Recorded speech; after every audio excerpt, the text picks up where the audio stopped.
Hello students, hello everybody. Last video में हम लोगों ने लॉरेंस ट्रांसफॉर्मेशन इक्वेशंस इवैल्यूएट करी थी और हमने 4 इक्वेशंस निकाली थी। वो 4 इक्वेशंस थी x dash is equals to gamma x minus v t, y dash is equals to y, z dash is equals to z, t dash is equals to gamma t minus v x upon c square, जहाँ पे gamma की जो value आई थी वो आई थी 1/√1 minus v square by c square. और जो ये इक्वेशन नंबर 12 है जिसके 4 पार्ट्स हैं ए बी सी डी, ये चारों इक्वेशंस आपकी कहलाती है लॉरेंस ट्रांसफॉर्मेशन इक्वेशंस, जो कि आपको एक मीडियम देती है कि हम एस से एस डैश में अगर चीज़ों को स्टडी करें या एस डैश से हम एस के करस्पॉन्डिंग चीज़ों को स्टडी कर रहे हैं तो हमें किन इक्वेशंस का यूज़ हम कर सकते हैं। तो दीज आर द 4 इक्वेशंस जो कि इन दो फ्रेम्स को आपस में क्या करती हैं, लीनियरली कनेक्ट करती है। तो ये इक्वेशंस किस तरीके से निकाली थी, क्या इनका हमने इनिशिएटिव लिया था, सारी चीज़ें मैंने पुराने वीडियोस में आपको बहुत अच्छे से बता रखी हैं। तो ये वाला वीडियो देखने से पहले I request all of you जो भी ये वीडियो देख रहे हैं कि आप पुराने वीडियोस देखकर ही इस वीडियो पर आए, नहीं तो आपको इस पार्ट में जो मैं चीज़ें आपको बताने वाली हूँ वो चीज़ें आपको समझ में नहीं आएंगी। तो इन 4 इक्वेशंस को यूज़ करके हम कुछ स्पेशल केसेस आज स्टडी करने वाले हैं। तो वो केसेस कुछ इस पार्ट में मैं कंप्लीट करने की कोशिश करूँगी, और क्योंकि केसेस आपके ज़्यादा हैं तो वो 2 पार्ट्स में आपके कंप्लीट हो पाएंगे। ये केसेस आपके जनरली एग्जाम्स में न्यूमेरिकल फॉर्म्स में आते हैं, डायरेक्ट केसेस आपसे नहीं पूछे जाते हैं, न्यूमेरिकल फॉर्म में पूछे जाते हैं। तो they are very important to try to cover all these cases. तो सबसे पहला जो केस है उसे हम कहते हैं इन्वर्स लॉरेंस ट्रांसफॉर्मेशन इक्वेशंस। अगर मुझे इन्वर्स इक्वेशंस निकालनी है तो मैं क्या प्री अज्यूम करूँगी और किस तरीके से इक्वेशंस को मैं निकालूंगी। अभी जो मैंने ये 4 इक्वेशंस यहाँ पे इवैल्यूएट करी है उसमें मैंने ये माना है कि मेरे पास 2 फ्रेम है, एक फ्रेम है एस और एक फ्रेम है एस डैश, और मेरा एस डैश फ्रेम जो है वो corresponding to as constant v velocity से पॉजिटिव एक्स डायरेक्शन में मूव कर रहा है। और मैं ये इक्वेशंस जो निकाल रही हूँ ये मानकर निकाल रही हूँ कि मेरा जो ऑब्जर्वर है वो एस फ्रेम से चीज़ों को देख रहा है। ठीक है, अगर मेरे पास कंडीशन सेम यही रहती है बट मैं ऑब्जर्वर की पोजीशन एस फ्रेम में ना रख के एस डैश फ्रेम में रखती हूँ तो आपकी जो इक्वेशंस मेरे पास आएंगी चेंज होकर, उन इक्वेशंस को हम कहते हैं इन्वर्स लॉरेंस ट्रांसफॉर्मेशन इक्वेशंस। तो उसके लिए आपको सिंपली एक चीज़ करनी है कि जहाँ जहाँ पे आपकी वेलोसिटी v आ रही है उसको आपको माइनस v से क्या करना है, रिप्लेस करना है, पहली चीज़। और क्योंकि हम लास्ट केस में हमने 4 कोऑर्डिनेट्स जो निकाले थे they were x y z and t, इस x dash y dash z dash and t dash थे, क्योंकि हम एस फ्रेम से चीज़ों को देख रहे थे और हमारा एस डैश फ्रेम हमें मूविंग नज़र आ रहा था। पर जब हम चीज़ों को एस डैश से देखेंगे तो आपका मूव तो एस डैश फ्रेम ही कर रहा है, पर हम अब के बाद जो हमारा ऑब्जर्वर है वो एस डैश फ्रेम में है, तो हमें एस फ्रेम मूव करता हुआ नज़र आएगा और वी वेलोसिटी से ना माइनस वी वेलोसिटी से आपको मूव करता हुआ नज़र आएगा। तो उस करस्पॉन्डिंग हमें चीज़ों को चेंज करना है।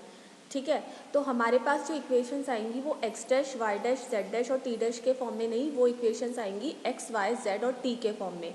तो हमें 2 चीज़ें करनी है। सबसे पहले तो हमें v को माइनस वी से रिप्लेस करना है। आई थिंक आपको समझ में आ गया होगा जब आप खुद इमेजिन करेंगे कि आप अगर एस फ्रेम में खड़े हुए हैं तो आपको चीज़ें कैसे दिखेगी, और जब आप एस डैश फ्रेम में खड़े हुए हैं तो आपको चीज़ें कैसे दिखेगी। पहली चीज़ तो आपको v की जगह माइनस वी से रिप्लेसमेंट करना है। जहाँ जहाँ आपका x dash y dash z dash और टी डैश आ रहा था वहाँ आपको एक्स डैश को रिप्लेस करना है एक्स से, वाई डैश को रिप्लेस करना है वाई से, जेड डैश को रिप्लेस करना है जेड से और टी डैश को रिप्लेस करना है टी से। तो जब आप ऐसा करेंगे तो जो रिजल्टेंट इक्वेशंस आपके पास आएंगी उनको हम कहते हैं इन्वर्स लॉरेंस ट्रांसफॉर्मेशन इक्वेशंस। तो आपकी जो 12 इक्वेशन है वो आती है आपकी x dash is equals to gamma x minus v t. तो मैं एक्स डैश की जगह लिखूंगी x is equals to gamma x dash और v की जगह माइनस वी रखूँगी, तो यहाँ पे माइनस साइन आ रहा है सेंटर में, ये हो जाएगा आपका पॉजिटिव में कन्वर्ट, तो ये हो जाएगा आपका x dash plus v t. तो हम टी डैश, क्योंकि हमें टी को टी डैश से रिप्लेस करना है, तो देखिए आपकी वही इक्वेशन आई है x is equals to gamma x dash plus v t dash. क्योंकि y और y डैश और z डैश में कोई चेंज नहीं हो रहा था, सिमिलरली y और z में भी कोई चेंज नहीं होगा क्योंकि आपका जो मोशन हो रहा है वो x डायरेक्शन में हो रहा है। तो y is equals to y dash होगा, जो कि पुराने केस में था y dash is equals to y, z is equals to z dash होगा। तो ये जो इक्वेशंस हैं ये आपकी कहलाती हैं inverse Lawrence transformation equations. T वाला जो कंपोनेंट है वो हम आगे स्टडी करेंगे उसको भी आप सिमिलरली निकाल सकते हो। ठीक है, मैं आपको बता देती हूँ। जैसे फॉर एग्जांपल ये है t dash is equals to gamma t minus v x upon c square. तो यहाँ सिंपली आपका हो जाएगा t is equals to gamma t dash, वी की जगह माइनस वी रखेंगे तो t dash plus v x dash upon c square, ये आपका होगा फोर्थ कॉम्पोनेंट। तो ये चार जो इक्वेशंस आपकी आएगी इनको हम कहते हैं इन्वर्स लॉरेंस ट्रांसफॉर्मेशन इक्वेशंस। पहला केस हुआ आपका ये। दूसरी चीज़ मैं आपको एक चीज़ इंपॉर्टेंट बताती हूँ यहाँ पे। अगर हमने जब गैलीलियन से हम लॉरेंस ट्रांसफॉर्मेशन इक्वेशंस में आए थे तो गैलीलियन को हमने मॉडिफाई करा था। जो गैलीलियन इक्वेशंस थी वो आपकी वैलिड तब तक थी जब आपकी जो वेलोसिटी है ऑब्जेक्ट की वो आपकी लाइट वेलोसिटी से बहुत कम है। जैसे ही आपकी लाइट वेलोसिटी के रीच करती है कोई भी ऑब्जेक्ट की वेलोसिटी उसके कंपैरेबल हो जाती है तो आप गैलीलियन इक्वेशंस का यूज़ नहीं कर सकते। तो अगर मैं ये कंडीशन यहाँ अप्लाई करती हूँ इक्वेशन नंबर 12 में और इक्वेशन नंबर 13 में, ठीक है, अगर मैं 12 में यहाँ अप्लाई करती हूँ कि मेरा जो v है वो लेस देन c है, अगर मैं ये कंडीशन यहाँ पे लगाती हूँ v is less than c, तो इस केस में आपका क्या होगा, सबसे पहले हम गामा को देखेंगे कि गामा किस तरीके से टर्न हो जाएगा। अगर v लेस देन c है तो जो आपकी v square by c square term है वो आपकी बहुत छोटी हो जाएगी, तो हम उसको नेग्लेक्ट कर सकते हैं। तो जो गामा की वैल्यू आएगी v लेस देन c के केस में वो आ जाएगी 1। जैसे ही गामा 1 होगा तो x डैश हो जाएगा आपका x minus v T, y dash हो जाएगा y, z डैश हो जाएगा z और t डैश हो जाएगा आपका टी डैश हो जाएगा आपके टी के बराबर। तो ये जो आपकी चार इक्वेशंस हैं यही आपकी क्या कहलाती है, गैलीलियन ट्रांसफॉर्मेशन इक्वेशंस। तो जैसे ही आपकी ऑब्जेक्ट की वेलोसिटी लाइट वेलोसिटी के कंपैरेबल होगी तो आपकी गैलीलियन इक्वेशंस यूज़ नहीं होगी, आपकी लॉरेंस इक्वेशन यूज़ होगी। और जैसे ही आप उस पर ये कंडीशन लगाते हैं कि v is less than c तो जो भी आपकी इक्वेशंस है वो रिड्यूस हो जाती है गैलीलियन ट्रांसफॉर्मेशन इक्वेशंस में। तो हमने यहाँ पे दो केसेस पढ़े। एक केस हमने स्टडी करा कि आपका अगर हम इन्वर्स तरीके से चीज़ों को स्टडी कर रहे हैं तो चीज़ें किस तरीके से चेंज होंगी। दूसरा, अगर मैं v को वापस ये मान लेती हूँ कि मेरी वेलोसिटी जो ऑब्जेक्ट की है वो c से बहुत कम है तो उस केस में आपकी चीज़ें कैसे टर्न ओवर होगी। अब जो हमारा नेक्स्ट केस है वो है ये आपका आता है special consequences of Lawrence transformations में। तो इसका जो फर्स्ट केस है वो ये है कि अगर हम ये मानते हैं कि एक इवेंट जो है taking place at a point x y z at a time t, ये टाइम मैंने 2 बार लिख दिया है सो इग्नोर इट।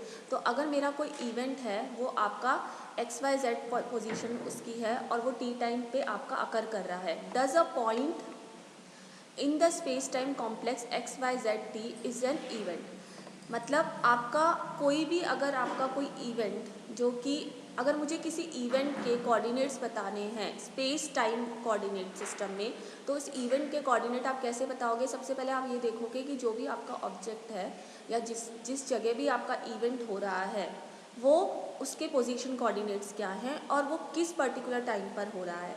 तो जो 4 कोऑर्डिनेट्स आपके आएंगे, 3 करस्पॉन्डिंग टू पोजीशन और 4th आपका time, that will represent a in total a event और उसके कोऑर्डिनेट्स हो जाएंगे आपके x y z and t. If we consider 2 events in a frame as defined by x1 y1 z1 t1 and x2 y2 z2 t2 then the 2 events are called simultaneous. अब हमने सबसे पहले एक event को define कर दिया कि जब भी आपको एक इवेंट को स्पेस टाइम कोऑर्डिनेट सिस्टम में बताना हो तो आप किस तरीके के कोऑर्डिनेट सिस्टम का यूज़ करोगे। तो आपके पास उस पर्टिकुलर इवेंट को बताने के लिए 4 कोऑर्डिनेट्स रहते हैं, x y z and t. इसी तरीके से अगर आपके कोई 2 इवेंट्स हो रहे हैं किसी फ्रेम एस में तो उसके कोऑर्डिनेट्स आपके क्या होंगे, x1 y1 z1 and t1 और x2 y2 and z2 and t2। अब हम इसमें कंडीशंस लगाएंगे कि अगर वो जो 2 इवेंट्स हैं, ठीक है, वो दोनों इवेंट्स आपके साइमल्टेनियस, हम 2 चीज़ें कहते हैं यहाँ पर, एक आप कहते हो इवेंट को साइमल्टेनियस और एक आप इवेंट को कहते हो कोलोकल।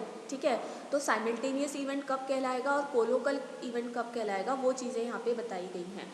तो अगर आपके दोनों इवेंट्स एक ही टाइम पर हो रहे हैं, ठीक है, यानी कि आपका T2 किसके बराबर हो गया, T1 के बराबर, तो आप डेल टी की अगर वैल्यू निकालोगे that means T2 minus T1 तो उस केस में वो आएगी 0। तो अगर ये कंडीशन आपकी फॉलो हो रही है, मैं कह रही हूँ सिर्फ एक ही टाइम पे हो रहा है, मैं ये नहीं कह रही कि दोनों की पोजीशन सेम है, ठीक है, तो यहाँ पे x1 x2 के बराबर नहीं है Z1 Z2 के बराबर नहीं है, Y1 Y2 के बराबर नहीं है, पर दोनों को जो टाइम ऑफ अकरिंग है वो सेम है। That means T2 is equals to T1, तो उस केस में डेल टी आपका क्या हो जाएगा 0। तो इस तरीके के जो इवेंट्स होते हैं वो आपके कहलाते हैं साइमल्टेनियस, ठीक है। बट इसका अगर मैं अपोजिट कंडीशन लेती हूँ, मैं ले रही हूँ कि मेरा जो टाइम ऑफ इवेंट है, दोनों टाइम इवेंट का होने वाला जो टाइम है, जिस टाइम पे आपका इवेंट हो रहा है, वो दोनों टाइम आपके क्या है, अलग है। यानी T2 is not equal to T1, but जो इवेंट्स हो रहे हैं वो एक ही जगह हो रहे हैं। दैट मीन्स आपका x2 is equals to x1 है, y2 is equals to y1 है और z2 is equals to z1 है। तो उस केस में आपका डेल x, डेल y और डेल z की वैल्यू क्या आएगी 0, बट डेल t की वैल्यू 0 नहीं आएगी। तो इन दैट केस आपका जो इवेंट है, ठीक है, वो जो कंडीशन है वो आपकी कहलाएगी कोलोकल। तो हमने यहाँ पे दो कंडीशंस पढ़ी, एक हमने पढ़ी साइमल्टेनियस और एक हमने पढ़ी कोलोकल। कब दो इवेंट्स आपके साइमल्टेनियस कहलाएंगे और कब दो इवेंट्स आपके कोलोकल कहलाएंगे। अब थर्ड कंडीशन ये है कि मेरे जो दोनों इवेंट्स हैं वो एक ही टाइम पर हो रहे हैं और एक ही जगह पर हो रहे हैं।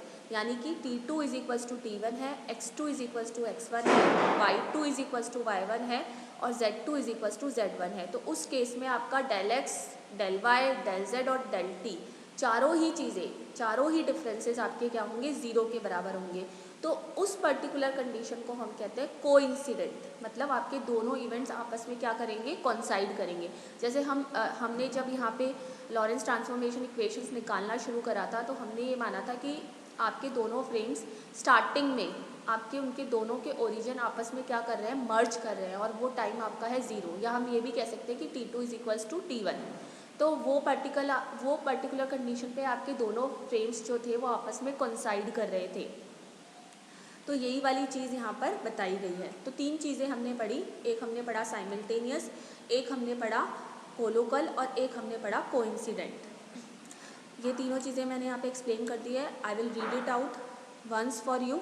If we consider two events in a frame S defined by x1, y1, z1 and t1 and x2, y2, z2 and t2, then the two events are called simultaneous is when del t is equals to t2 minus t1 is equals to 0, तो वो simultaneous कहलाएंगे। and they are called colloquial when del x is equals to 0, del y is equals to 0 and del z is equals to 0, or when the two events take place at the same position, that means del x is equals to 0, del y is equals to 0, del z is equals to 0 and at the same time, और time भी दोनों का क्या है, same है। In that case they are called coincident. तो यहाँ पे तीनों चीज़ें बताई गई है कि वो कोलोकल कब कहलाएंगे, वो आपके साइमल्टेनियस कब कहलाएंगे और वो आपके कोइंसिडेंट कब होंगे। The Lorentz transformation reveals that if two events are colloquial in one inertial frame, they may not be in another inertial frame.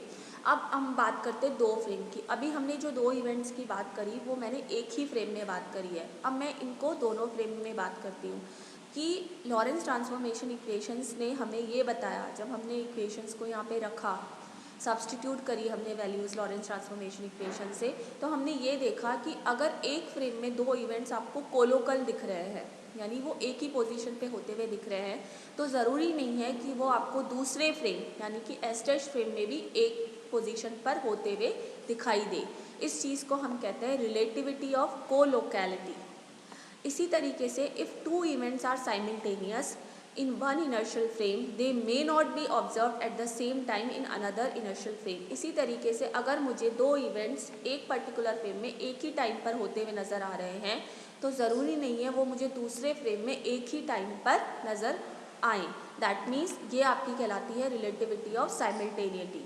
However, if two events are coincident in one inertial frame, they will be coincident in all inertial frames. But सबसे interesting चीज़ हमें क्या देखने को मिली कि अगर दो events आपको एक ही टाइम और एक ही जगह पर होते हुए दिखाई दे रहे हैं एक फ्रेम में, तो वो दूसरे फ्रेम में भी आपको एक ही टाइम और एक ही जगह पर होते हुए नज़र आएंगे।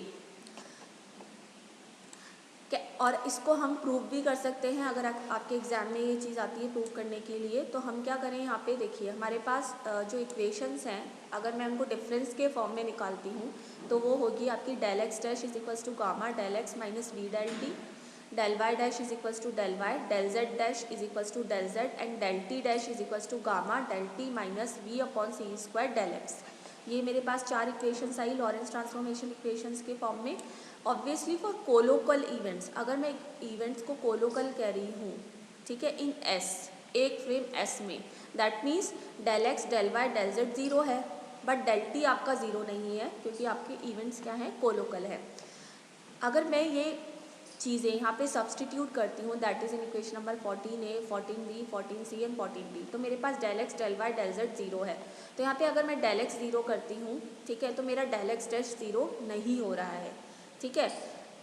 डेल वाई डैश आपका ज़ीरो हो रहा है, डेल जेड डैश आपका ज़ीरो हो रहा है, पर मेरा जो मोशन हो रहा है वो एक्स डायरेक्शन में ही हो रहा है, मुझे यहाँ इक्वेशन से दिखाई दे रहा है। और मेरा जो डेल टी है वो मेरा ज़ीरो नहीं, डेल टी डैश भी मेरा ज़ीरो नहीं हो रहा है, वो आपका आ रहा है गामा डेल टी के बराबर।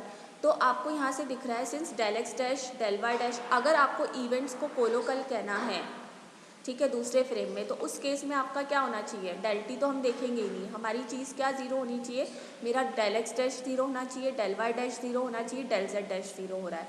बट जब मैं ये कंडीशन लगा रही हूँ कोलोकल वाली, तो मेरा डेल वाई डैश और डेल जेड डैश ही ज़ीरो हो रहा है, डेल एक्स डैश ज़ीरो नहीं हो रहा है। It comes out to be gamma minus gamma b del t, यानी ये ज़ीरो नहीं हो रहा है, it has some value. That means कि अगर मेरा एक इवेंट एक फ्रेम में कोलोकल है तो वो दूसरे इवेंट में कोलोकल हो, ये ज़रूरी नहीं है। सिमिलरली हम जो हमारी साइमल्टेनियस वाली कंडीशन है वो भी प्रूव कर सकते हैं। साइमल्टेनियस के लिए आपका क्या होगा, डेल टी ज़ीरो होगा और डेल एक्स डेल वाई और डेल जेड आपका ज़ीरो नहीं होगा, ठीक है। तो यहाँ पे ऑब्वियसली डेल एक्स डैश आपका ज़ीरो नहीं होगा, डेल टी ज़ीरो है तो डेल एक्स डैश की वैल्यू तब भी आ रही है, डेल वाई डैश भी सस्टेन कर रहा है और डेल जेड डैश भी सस्टेन कर रहा है, बट मेरा मेन जो पॉइंट है वो है डेल टी डैश। तो अगर मैं यहाँ पे साइमल्टेनियस कह रही हूँ तो डेल टी को ज़ीरो बता रही हूँ, पर स्टिल डेल टी डैश की कोई ना कोई वैल्यू आएगी, that means del t dash की वैल्यू आ रही है, मतलब आपका जो दूसरे फ्रेम में आपका एक फ्रेम में अगर आपका इवेंट साइमल्टेनियस दिखाई दे रहा है तो वो दूसरे फ्रेम में साइमल्टेनियस नहीं दिखाई देगा, that means it is known as relativity of simultaneity. But अगर मैं ये कह रही हूँ कि इवेंट आपका कोलोकल भी है और साइमल्टेनियस भी है, that means del x del y del z और डेल टी ज़ीरो है, तो यहाँ पे रख दीजिए। अगर आप ये चारों चीज़ें ज़ीरो रखते हैं तो डेल एक्स डैश भी आपका ज़ीरो आएगा, डेल वाई डैश भी ज़ीरो आएगा, डेल जेड डैश भी ज़ीरो आएगा और डेल टी डैश भी ज़ीरो आएगा। दैट मीन्स अगर आपके कोई दो इवेंट एक पर्टिकुलर फ्रेम में कोइंसिडेंट हैं, एक साथ एक समय पर होते हुए नज़र आ रहे हैं, तो वो दूसरे फ्रेम में भी आपको एक साथ एक समय पर नज़र होते हुए आएंगे। आई थिंक आपको ये पॉइंट बहुत अच्छे से समझ में आ गया होगा और ये काफ़ी बार आपके एग्ज़ाम्स में पूछा जाता है। मैंने आपको तीनों चीज़ें बहुत अच्छे से समझाने की कोशिश करी है। अगर आपको नहीं आता है तो यू कैन री watch the video, you can watch the video again and again, आपको डेफिनेटली चीज़ें क्लियर हो जाएंगी। So that's all for this part of the video. बाकी की कंडीशंस हम नेक्स्ट पार्ट में स्टडी करेंगे। Thank you.